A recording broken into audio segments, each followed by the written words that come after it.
नमस्कार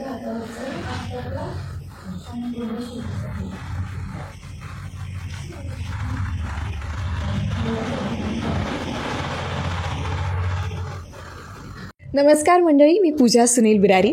माझ्यातर्फे व माझ्या संपूर्ण परिवारातर्फे तुम्हा सर्व रसिक प्रेक्षकांना गणेश चतुर्थीच्या खूप खूप शुभेच्छा. काय सांगशील तू, कसा आहे यावर्षीचा गणेशोत्सव तुझ्यासाठी? बापरे, दरवर्षीचाच खास असतो, यावर्षीचा पण खास आहेच. आणि त्यात तुम्ही बघू शकत असाल मागे 2 गणपती आहेत. ॲक्च्युली आमच्याकडे अशी काही परंपरा नाही आहे 2 गणपतींची, पण गेल्या वर्षी माझ्या बहिणीकडे खूप क्यूट अशी गुड न्यूज होती आणि तो क्यूटनेस आता आमच्यासोबत आहे. त्यामुळे 1 वर्ष आम्ही मागच्या वर्षीचा गणपती आमच्यासोबत सांभाळून ठेवला होता आणि यावर्षी तो यंदाच्या गणपतीसोबत पुन्हा त्याला पुसून मग त्याचं विसर्जन केलं जाणार आहे. त्यामुळे हे जरा वेगळं आहे, नेहमीप्रमाणे नाही आहे, त्यामुळे अजून छान वाटतं आहे. दरवर्षीची तुझी जी धावपळ असते की मालिका सांभाळून गणपती साजरा करायचा, गणपती बसवायचा, ती यावेळीची धावपळ कशी होती? का वेगळी होती का तेवढी धावपळ झाली? मी खरं तर टचवूड म्हणेन की गेले काही वर्ष मी कामासोबतच गणेश चतुर्थी ही साजरी करते आहे. आणि स्वाभिमाननंतर एक गणपती म्हणेन मी की जेव्हा मला कामाचं टेन्शन नव्हतं आणि मी इथेच होते गणेशाची सेवा करण्यासाठी, पण दरवेळेला मी म्हणेन की आय एम सो लकी.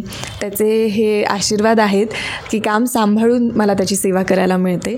आणि खरं तर उत्साह इतका असतो की आमच्या सेटवर पण सगळे पटापट काम करतात आणि मग प्रत्येकजण आपापल्या घरी गणेशाची सेवा करायला पोहोचतं. दरवर्षी तू ज्या पद्धतीने गणपतीसाठी प्रसाद बनवते, तर यावेळेस तू प्रसाद बनवलेला आहे? हो.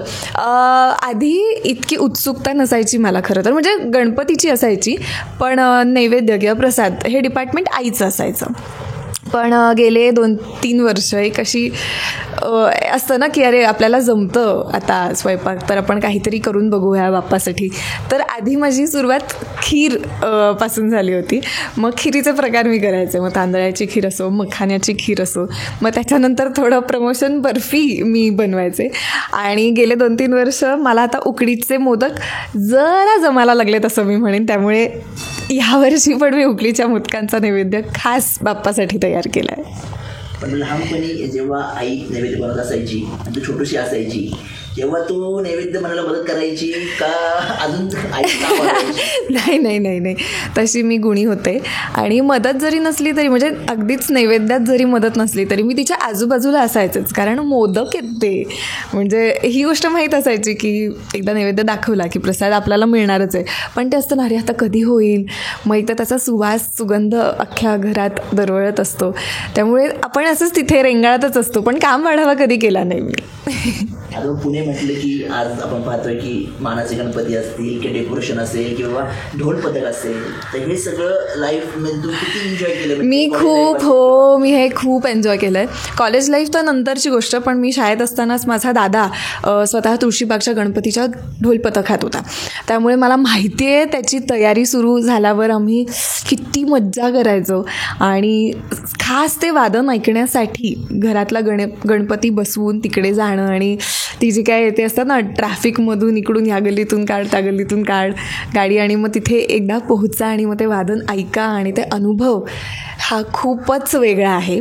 आता आय कॅन अंडरस्टँड, मुंबईत पण वादन होतात, मुंबईत पण ढोल पथक हे असतात, पण आय थिंक इथेच पुण्यात जन्म असल्यामुळे आणि पुण्यात वाढल्यामुळे मला पुण्याच्या ढोल पथकांची जरा जास्त ओढ आहे. यावर्षी गणपतीकडे काय खास असं मागणं तू मागितलेलं आहे? असं खास काही नाही, बस बाबा असाच कायम सोबत राहा, आणि दिलंस ते खूप दिलंस आणि मनापासून आभार मानते मी त्याचे. त्या व्यतिरिक्त मागणं काय, सगळ्यांना सुखात ठेव, आनंदात ठेव, चांगलं आरोग्य लाभो सगळ्यांना, या व्यतिरिक्त काही नाही.